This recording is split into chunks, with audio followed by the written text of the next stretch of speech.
How to send large videos on Gmail. Let's get started. First, launch your Gmail app. Make sure you have already logged in. Now click on the option Compose. Now type in the recipient's Gmail. Type in the subject. Now click on this icon. Then go ahead and attach a file. If the file is larger than 25 MB, you're gonna get this kind of pop-up compressing video. Click on Cancel. At the moment, using Gmail, you are not able to send larger file than 25 MB. So what you have to do is close this.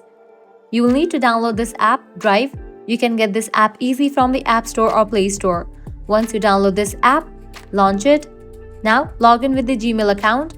Once logged in, now click on this plus option. Click on the option Upload File and attach the file that you want to send. Click on Upload. Once you have uploaded the file, now you have to share this file. For that, click on three dots. Select the option Share. Now go ahead and type in the recipient Gmail address. Now click on this arrow icon.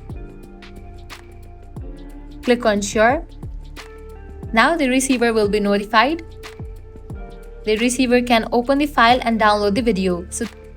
So this is how you can send large videos on Gmail. If this guide was helpful, do not forget to like, share and subscribe to our channel. Thanks for watching.